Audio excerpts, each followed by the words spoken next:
ದಾಖಲೆ ಮಟ್ಟಕ್ಕೇರಿದ ಬೆಳ್ಳಿ ದರ. ಶ್ರೀಮಂತರಿಗೂ ಸಿಗುತ್ತಿಲ್ಲ ಬಡವರ ಬಂಗಾರ. ಕೆಜಿ ಬೆಳ್ಳಿ 2 ಲಕ್ಷ.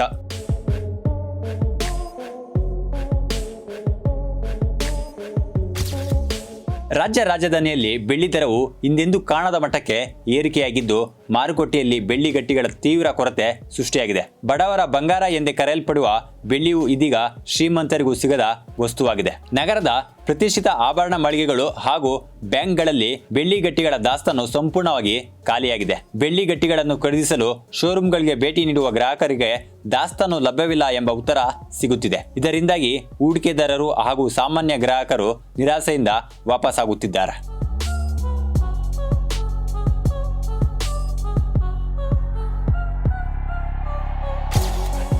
ಬೆಂಗಳೂರಿನಲ್ಲಿ 1 ಕೆಜಿ ಬೆಳ್ಳಿ ಬೆಲೆ 1,93,000 ರು ತಲುಪಿದೆ. ಇನ್ನೊಂದು ವಾರದಲ್ಲಿ ಅಂದ್ರೆ ದೀಪಾವಳಿ ಹೊತ್ತಿಗೆ ಬೆಳ್ಳಿ ಬೆಲೆ 2 ಲಕ್ಷ ದಾಟುವ ಸಾಧ್ಯತೆ ಇದೆ. ಅಮೆರಿಕ ಮತ್ತು ಚೀನಾ ನಡುವಿನ ವ್ಯಾಪಾರ ಬಿಕ್ಕಟ್ಟು, ಹಬ್ಬದ ಸಂದರ್ಭದಲ್ಲಿ ಹೆಚ್ಚಿದ ಬೇಡಿಕೆ ಮತ್ತು ಪೂರೈಕೆಯಲ್ಲಿನ ಕೊರತೆ ಬೆಲೆ ಏರಿಕೆಗೆ ಕಾರಣವಾಗಿದೆ. ಈ ವರ್ಷದ ಆರಂಭದಿಂದ ಇಲ್ಲಿವರೆಗೂ ಬೆಳ್ಳಿ ಬೆಲೆ 85% ಏರಿಕೆಯಾಗಿದೆ. ಕಳೆದ ಒಂದು ತಿಂಗಳಲ್ಲಿಯೇ 57.69% ಏರಿಕೆ ಕಂಡಿದೆ. ಹಬ್ಬದ ಋತುವಿನಲ್ಲಿ ಆಭರಣ ತಯಾರಕರು ಮತ್ತು ಮಾರಾಟಗಾರರು ಹೆಚ್ಚಿನ ಪ್ರಮಾಣದಲ್ಲಿ ಬೆಳ್ಳಿ ದಾಸ್ತಾನು ಮಾಡಿಕೊಳ್ಳುತ್ತಿದ್ದಾರೆ. ಜಾಗತಿಕ ಮಾರುಕಟ್ಟೆಯಲ್ಲಿ ಬೆಳ್ಳಿಯ ಬೇಡಿಕೆ ತಕ್ಕಂತೆ ಪೂರೈಕೆಯಾಗುತ್ತಿಲ್ಲ. ಇದರ ಜೊತೆಗೆ ಎಲೆಕ್ಟ್ರಾನಿಕ್ಸ್ ಉತ್ಪನ್ನಗಳು ಮತ್ತು ಎಲೆಕ್ಟ್ರಿಕ್ ವಾಹನಗಳ ಉತ್ಪಾದನೆ ಹೆಚ್ಚುತ್ತಿರುವುದರಿಂದ ಈ ಕೈಗಾರಿಕೆಗಳಲ್ಲೂ ಬೆಳ್ಳಿಗೆ ಬೇಡಿಕೆ ಹೆಚ್ಚಿದೆ.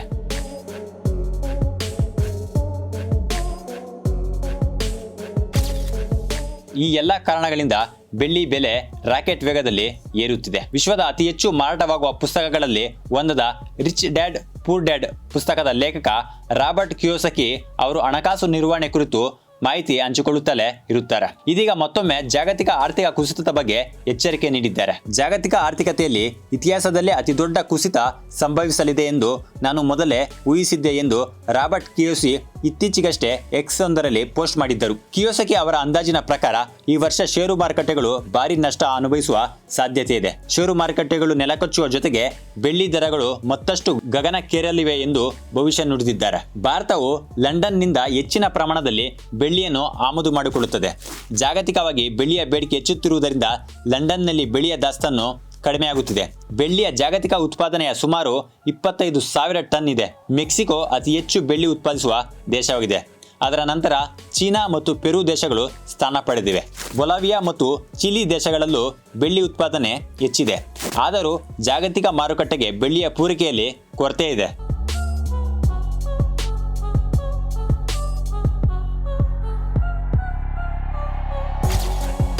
ದೀಪಾವಳಿಗೂ ಮುಂಚೆ ಬರುವ ಧನ ತ್ರಯೋದಶಿ ದಿನದಂದು ಭಾರತದಲ್ಲಿ ಆಭರಣ ಖರೀದಿಸುವ ಸಂಪ್ರದಾಯವಿದೆ.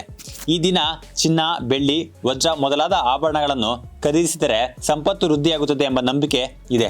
ಈ ವರ್ಷದ ಧನ ತ್ರಯೋದಶಿ ದಿನವಾದ ಭಾನುವಾರ ಅಂದ್ರೆ ಅಕ್ಟೋಬರ್ 19ರಂದು 5.7 ಟನ್ ಚಿನ್ನ ಮತ್ತು ಬೆಳ್ಳಿ ಆಭರಣಗಳು ಮಾರಾಟವಾಗಬಹುದು ಎಂದು ಆಭರಣ ವಲಯ ಅಂದಾಜು ಮಾಡಿದೆ. ಅಮೆರಿಕ ಮತ್ತು ಚೀನಾ ನಡುವೆ ವ್ಯಾಪಾರ ಬಿಕ್ಕಟ್ಟು ಉಂಟಾಗಿದೆ. ಇದರಿಂದ ಬೆಳ್ಳಿ ಮತ್ತು ಚಿನ್ನ ಖರೀದಿಗೆ ಹೂಡಿಕೆದಾರರು ಆಸಕ್ತಿ ತೋರಿಸುತ್ತಿದ್ದಾರೆ. ಹಬ್ಬಗಳ ಸಂದರ್ಭದಲ್ಲಿ ಹೆಚ್ಚಿದ ಬೇಡಿಕೆ ಮತ್ತು ಪೂರೈಕೆಯಲ್ಲಿನ ಕೊರತೆ ಕೂಡ ಬೆಳ್ಳಿ ಏರಿಕೆಗೆ ಕಾರಣವಾಗಿದೆ ಎಂದು ಮಾರುಕಟ್ಟೆ ವಿಶ್ಲೇಷಕರು ಹೇಳಿದ್ದಾರೆ.